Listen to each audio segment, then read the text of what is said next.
Spiralized, and today I am doing a what I eat video. I haven't done this in a while and a lot of you have been requesting it, so here I am in my kitchen. I figured it was also a good reason to do a what I ate because if you don't know already, my second cookbook came out last week, and actually a week from today.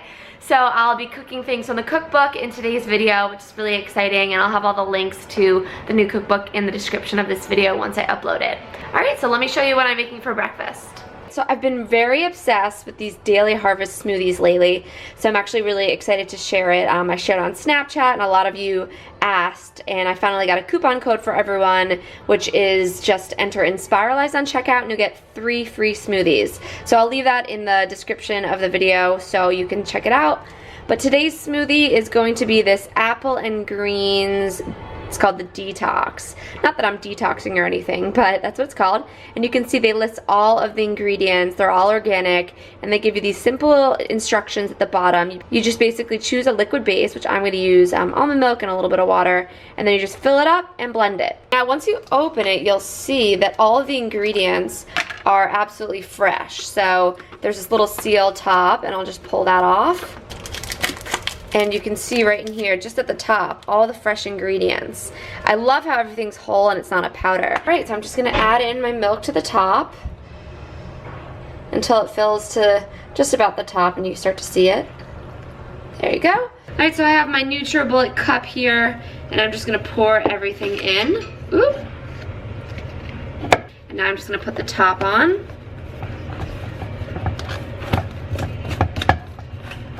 And then I'm just gonna add it into my NutriBullet, and I will actually leave a link to the NutriBullet as well so you can see which one I get. And then I'm just gonna blend. Okay, and my smoothie is done. So I'm actually going to drink it right out of this cup, but you could put it back into the plastic Daily Harvest cup, but I'm just gonna use it out of this. So there it is. It is the perfect consistency. I would actually use a little less liquid, and then I can make this into a smoothie bowl, which I've done. I've added granola and sliced fruit on top. And with this one, there isn't as much protein in it.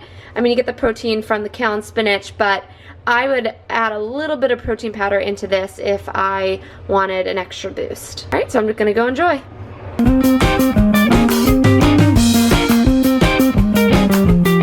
Alright, I lost track of time today. It's already 2 o'clock and I haven't had lunch yet. I was actually working on my Bali vacation recap. I know that a lot of people have been asking me lately, but I've been so consumed by the book and the blog, so I kind of forgot about it, and I just finished it up. If you go to alessandrab.com, you'll see my Bali trip recap.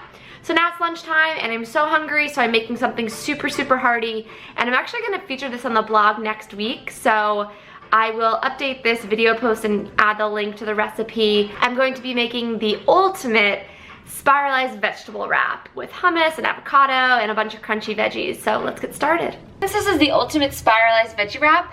I'm basically gonna go ahead and spiralize a bunch of veggies. So I'm going to start with a cucumber, and I'm using Blade D on the Inspiralizer.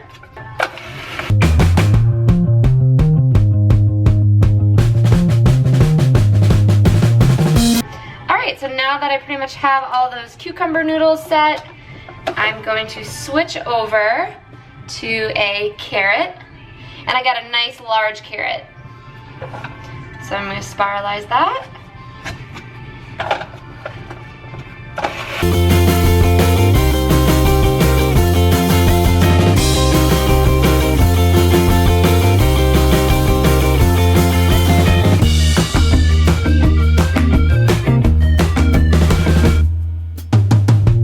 Now I'm done with the carrot. Woo, look at that. And now I'm going to do the messiest part, which is a red beet that I already peeled. I'm just gonna load it on. Secure it really firmly because it's a tough root veggie. And then I'm gonna spiralize. Look at all those beautiful beet noodles. I feel like the color of beets is just so gorgeous. So now I have all my veggies and I'm ready to build the wrap. So I'm starting with this gluten-free wrap. I've honestly never tried a gluten-free wrap before. I'm a little bit weary because they break up pretty easily, but that's all that the grocery store had. And I wanted to get larger ones, but I couldn't find them, so I'm gonna try to pack as much as possible in this baby. I have my wrap down on here. I'm gonna start with hummus as the base so that everything sticks.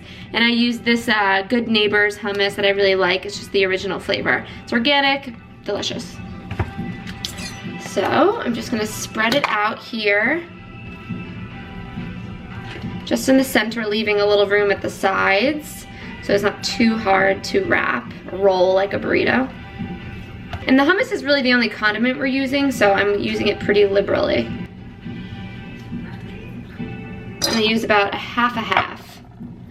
So I'm just gonna kind of place these little guys all around. And then I'm gonna place a tomato slice in the middle. And next is some spinach, and I'm using Olivia's organic spinach. I really like that brand. Now, in the center, basically where the hummus is, I'm just gonna lay down the spinach. And then I have sprouts, alfalfa sprouts, which I really love the taste of this. You could admit it if you're not a big sprouts person, but I like them. Right on top, just spread it around. So now that we have that, I'm ready to add my spiralized veggies, which we pre-spiralized. They're so beautiful and so colorful. Add some cucumbers. Ooh, some carrots. And I'm just gonna add a little bit of beets. Grab my kitchen shears here. Okay, add the beets. They're not too red or runny, which I'm actually pleasantly surprised. That's it, those are all my veggies. We're all jam-packed in there, and now I'm going to roll it like a burrito and pray that it doesn't break up.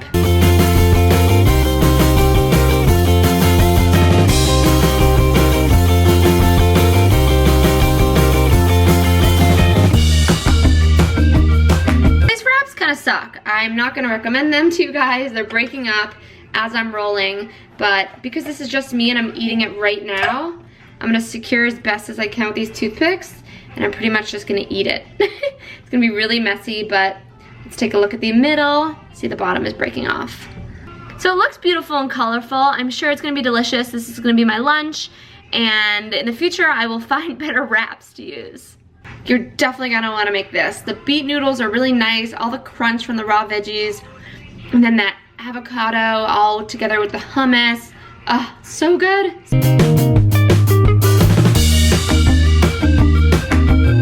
Alright, I'm still in the kitchen. I just finished a cranberry kombucha, and I also, in the process, made a new recipe for the blog, and I'm about to have one. They're little bite-sized pesto zucchini caprese bites, I guess. I haven't really figured out the title yet. So I'm about to try one. You can't really mess up this combination. It's zucchini with pesto, beefsteak, tomato, mozzarella, and like the slightest little drizzle of olive oil with some salt and pepper. Let me show you. All right, these are them.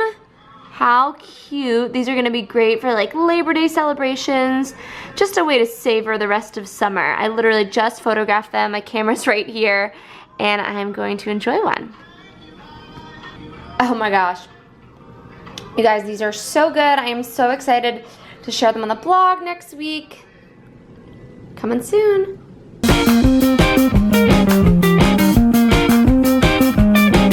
Hey again, it's now 5:10. It's the end of the day, and I'm hoping to work out in the next half an hour, 45 minutes, and I need a little boost. So I'm sitting here at my desk finishing up work, and let me show you what I'm snacking on. So I literally have a pack of Justin's classic almond butter and then a banana, and I'm literally gonna bite the banana, get some almond butter, and just eat it sort of like that informally. But this is what I eat a lot before I go to the gym, and it just kind of gives me that protein boost and healthy carb that I need.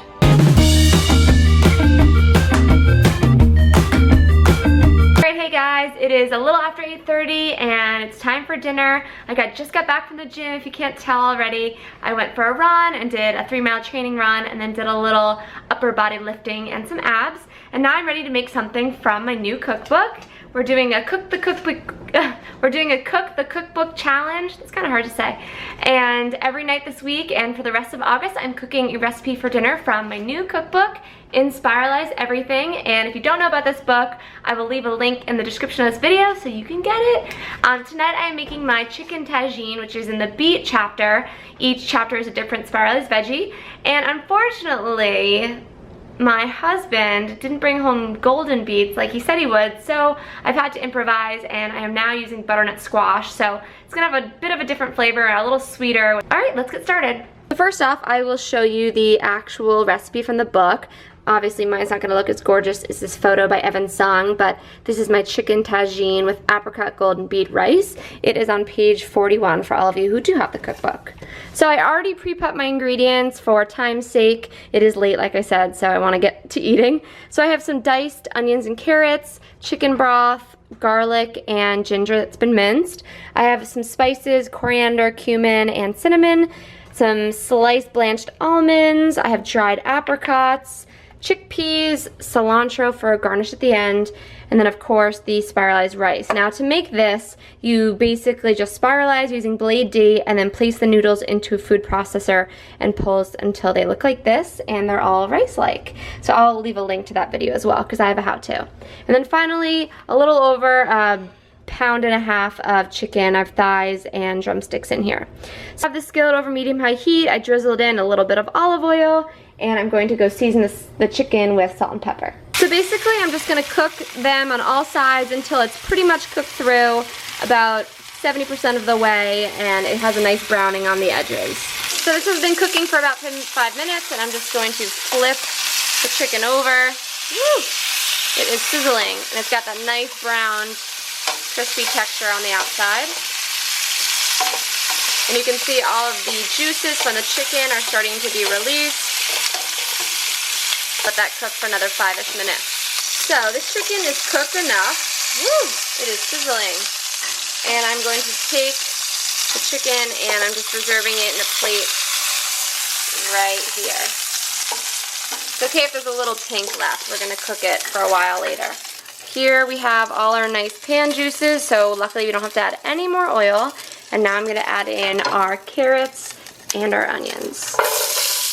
I'm going to stir those around and cook until they're softened, about 5 minutes. My veggies are pretty much softened, and now I'm just going to add in my minced garlic and ginger and just stir that around until it's fragrant. It's pretty much fragrant right now, I can smell it. Okay, and now I'm going to add that spice mixture, which again I said is coriander, cumin, and cinnamon. Just pour over all the veggies, and then we're going to stir to combine that up. And make sure that they coat the veggies. And this is going to give it the nice spice of the tagine. So it's nice and combined, and I'm going to pour in a little bit of veggie broth. And that's basically going to pull up any of the brown bits sticking to the bottom of the pan. So I'm just going to scrape a little bit. And just let this cook for about a minute. Make sure it's boiling. I'm going to raise the heat a little bit so it really boils. And let it reduce for just about a minute. And now we're going to put the chicken back into the pan, and this is the point where it cooks all the way through. So we're going to cook it for about 25 minutes.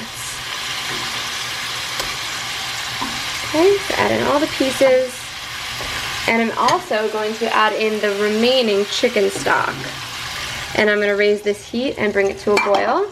Alright, now we are all boiling, so I'm going to cover the pan, reduce the heat down to a low simmer, and I'm going to let this cook for about 25 minutes or until it's no longer pink on the inside. Alright, so this chicken is done, and you can see that it made a little bit of a sauce in the middle. So now I'm actually going to take the chicken back out, transfer it to this plate right next to the pot, and then I'm going to add in the remaining ingredients. So we're about 5 to 10 minutes away from being done.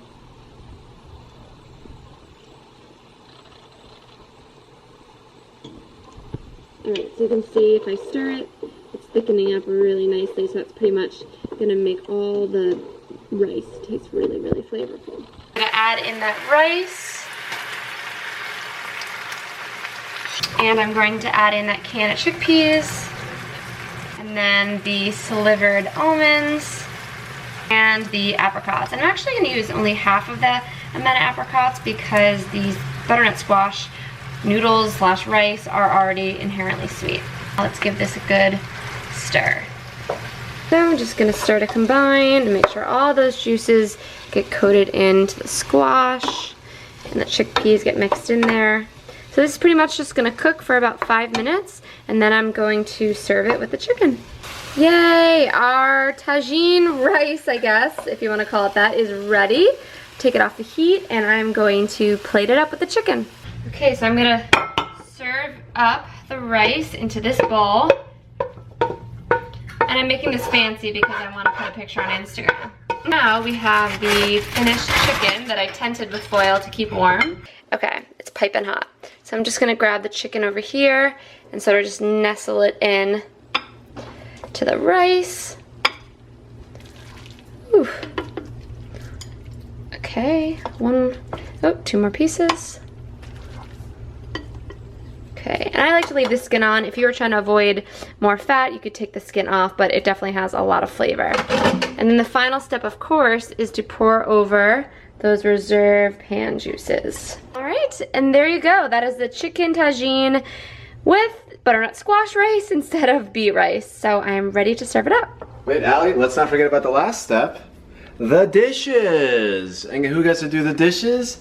This guy, not happy about it. Boom. Okay, I forgot the last step, which is to garnish with that chopped cilantro. I should have done it over the rice, but oh well. All right, Lou, let's go time. This. I am starving, and this is amazing. You haven't tried it yet. Smells amazing. You've had this before with beet rice. Yeah?